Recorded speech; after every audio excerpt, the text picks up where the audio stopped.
No ano terceiro do reinado de Joaquim, rei de Judá, Nabucodonosor, rei da Babilônia, veio a Jerusalém, e a cercou. E o Senhor entregou em suas mãos a Joaquim, rei de Judá, e uma parte dos vasos da casa de Deus, e os trouxe à terra de Sinar, para a casa de seu Deus, e pôs os vasos na casa do tesouro de seu Deus. E o rei disse a Aspenaz, chefe de seus eunucos, que trouxesse alguns dos filhos de Israel, da família real, e dos príncipes, rapazes em quem não houvesse defeito físico algum, de boa aparência, entendidos em toda sabedoria, sábios em conhecimento, de boa inteligência, e que tivessem habilidade em prestar assistência no palácio do rei, e que os ensinassem as letras e a língua dos caldeus. E o rei lhes determinou uma porção diária de alimento, da comida do rei, e do vinho que bebia, e que assim fossem tratados por 3 anos, para que ao fim eles estivessem diante do rei. E foram entre eles, dos filhos de Judá, Daniel, Ananias, Misael e Azarias, aos quais o chefe dos eunucos pôs outros nomes, a Daniel, Beltesazar, a Ananias, Sadraque, a Misael, Mesaque, e Azarias, Abednego. E Daniel propôs em seu coração de não se contaminar com a porção diária de alimento da comida do rei, nem no vinho que ele bebia. Então pediu ao chefe dos eunucos para não se contaminar, pois Deus concedeu a Daniel o agrado e o favor do chefe dos eunucos. E disse o chefe dos eunucos a Daniel, tenham medo de meu senhor o rei, que determinou vossa comida e vossa bebida, pois, e se ele perceber que vossos rostos estão com pior aparência que os dos rapazes que são semelhantes a vós, assim poríeis minha cabeça em risco diante do rei. Então disse Daniel a Melsar, a quem o chefe dos eunucos havia ordenado sobre Daniel, Ananias, Misael e Azarias, faze um teste, eu te peço, com teus servos por 10 dias, e dê-nos legumes para comer, e água para beber. Então se vejam diante de ti nossos rostos, e os rostos dos rapazes que comem da porção de alimento da comida do rei, e faze com teus servos conforme o que vires. E ele consentiu-lhes nisto, e fez teste com eles por 10 dias. E ao fim dos 10 dias foi visto que eles estavam com rostos de melhor aparência e mais bem nutridos que os outros rapazes que comiam da porção de alimento do rei. Foi assim que Melsar lhes tirou a porção de alimento deles, e o vinho que deviam beber, e continuou a lhes dar legumes. Quanto a estes 4 rapazes, Deus lhes deu conhecimento e inteligência em todas as letras e sabedoria. Daniel, porém, teve entendimento em toda a visão e sonhos. E quando terminaram os dias dos quais o rei tinha dito que os trouxessem, o chefe dos eunucos os trouxe diante de Nabucodonosor. E o rei falou com eles, e entre todos eles não foi achado alguém como Daniel, Ananias, Misael e Azarias, e assim se tornaram assistentes diante do rei. E em todo negócio de sabedoria e inteligência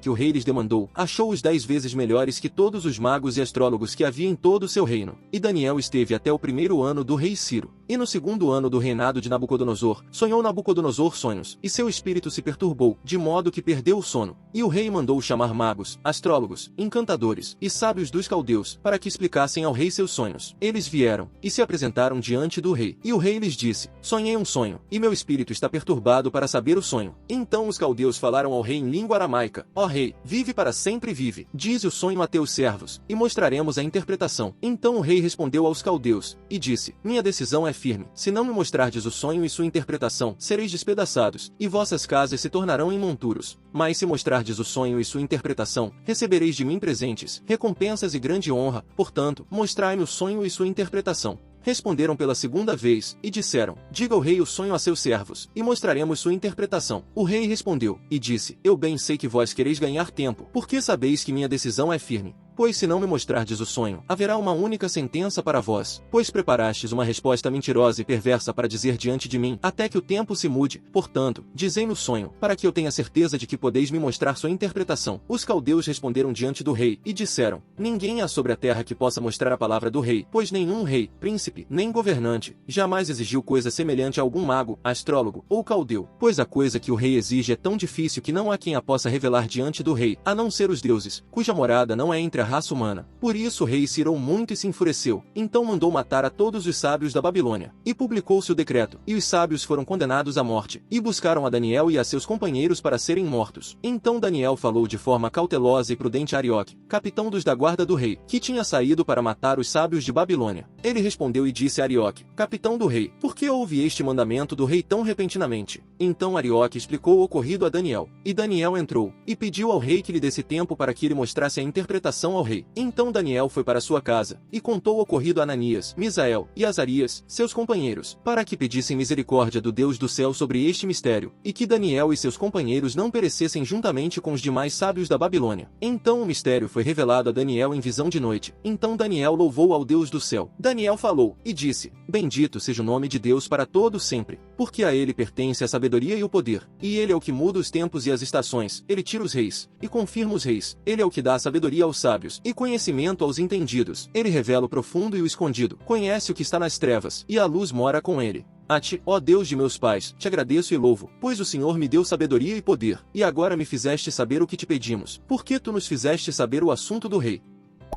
E por fim, sede todos de uma mesma mentalidade, compassivos, tenhais amor pelos irmãos, e sede misericordiosos e benevolentes. Não retribuais o mal com o mal, ou insulto com insulto, ao contrário, bendizei, pois para isto foram chamados, para que herdeis a bênção. Pois, quem quer amar a vida e ver dias bons, refreie sua língua do mal, e que seus lábios não falem engano. Afaste-se do mal, e faça o bem, busque a paz, e a siga. Porque os olhos do Senhor estão sobre os justos, e seus ouvidos atentos às suas orações, mas a face do Senhor é contra os que fazem o mal. E quem vos fará mal se forem zelosos do bem? Porém, mesmo se sofrerdes por causa da justiça, benditos sois. Não tenhais medo deles, nem vos perturbeis, mas santificai a Cristo como Senhor em vossos corações, e estejam sempre preparados para responder com mansidão e respeito a todo aquele que vos pedir a razão da esperança que é em vós, tendo uma boa consciência, para que, naquilo que sois mal falados, os que insultam o vosso bom comportamento em Cristo sejam envergonhados, pois é melhor que sofrais fazendo bem, se assim a vontade de Deus quer, do que fazendo mal. Porque também Cristo morreu uma vez pelos pecados, o justo pelos injustos, para que vos levasse a Deus. Ele estava, de fato, morto na carne, mas vivificado pelo Espírito, no qual ele também foi pregar aos espíritos em prisão. Estes são os que antigamente foram rebeldes, quando a paciência de Deus aguardava nos dias de Noé, enquanto era preparada a arca. Nela, poucas almas, isto é, 8, foram salvas por meio da água. Esta é uma representação do batismo, que agora também vos salva, não como remoção da sujeira do corpo, mas sim como pedido de boa consciência a Deus, por meio da ressurreição de Jesus Cristo. Ele está à direita de Deus, depois de haver subido ao céu, e os anjos, as autoridades, e os poderes estão sob o seu comando. Visto que Cristo sofreu na carne, armai-vos também com o mesmo modo de pensar, pois quem sofreu na carne terminou com o pecado, para que, no resto do tempo na carne, não viva mais segundo os maus desejos humanos, mas sim segundo a vontade de Deus. Pois já basta, no tempo passado, termos feito a vontade dos pagãos, e andado em promiscuidades, desejos maliciosos, bebedeiras, orgias, festas de embriaguez, e abomináveis idolatrias. Como eles estranham vós não agirdes como eles, que correm em busca da extrema devassidão, por isso falam mal de vós. Eles terão de prestar contas ao que está pronto para julgar os vivos e os mortos. Pois por isso o Evangelho também foi pregado aos mortos, para que, mesmo que tenham sido julgados na carne segundo os critérios humanos, vivam em espírito segundo os critérios de Deus.